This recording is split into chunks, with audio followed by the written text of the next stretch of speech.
A hearing is about to get underway on the future of a junk-filled property in Sun Valley known as the Hoarder House. The landowner is seeking an appeal to inspections. KTLA's Annie Rose Ramos live in downtown LA with the details. Annie Rose, good morning.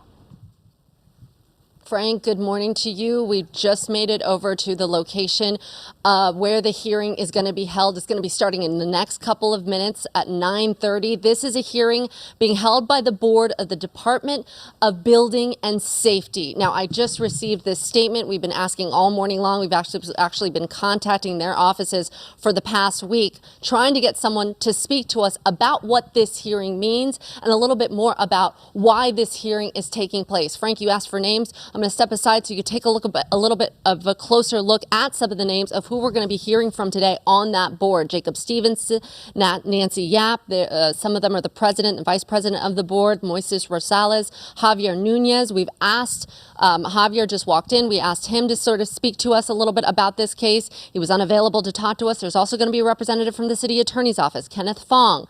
Now, we also know, and I'm going to come back in front of the camera so you can see me, Ed, we also know that they are having folks, this is a public meeting, so a lot of residents are going to be here today, and they've been asked to fill out a speaker card where they can actually make their own address in front of this hearing. This is what we know about this hearing, okay? I'll give you the details about what we know.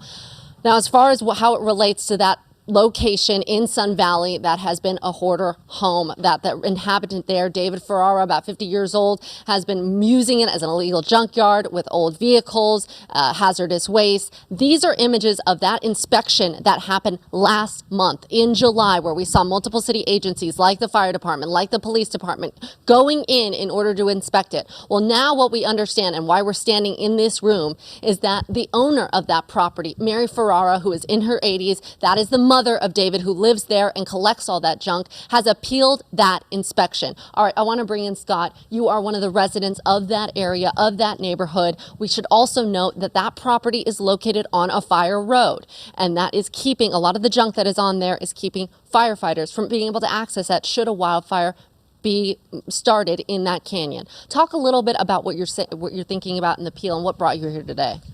This is a project that has been going on for 5 years. This has been known to the residents and to the city for 5 years. Since 2019. We've been in multiple different processes attempting to address this with multiple different tools. So Department of Building Safety is one of those tools because there are violations on the property. This hearing today is an appeal that Building and Safety is not properly addressing the owner correctly. The owner is saying, you are not addressing me correctly. We need to postpone this until you do properly address me.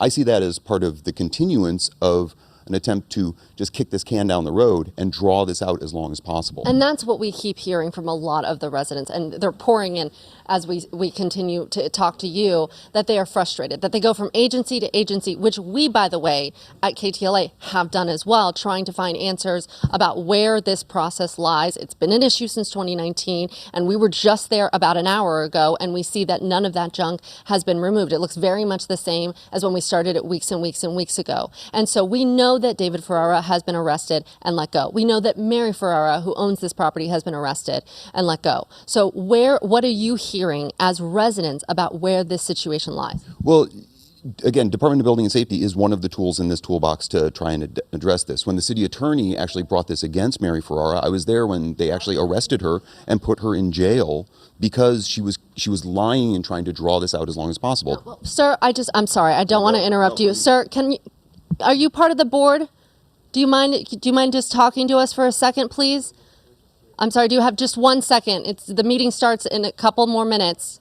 Okay, all right, Scott, I apologize. We're really trying to just get some answers here. And that's the whole thing, is that it gets drawn out longer and longer, and I think there's an enabling process going on. But when push comes to shove, like when the judge saw the city attorney's case, he saw this has got to end, and that's why he put her in jail. What are you hearing from the councilwoman? Because we know there's a lot of frustration there. She says she has known about this also for years. We've reached out to her offices. She is at the DNC right now, so we know she's not going to be here. We have a letter that we're actually going to pull up that someone from her office, a representative, is going to be reading here today, asking the board to deny this appeal on behalf of Mary Ferrara.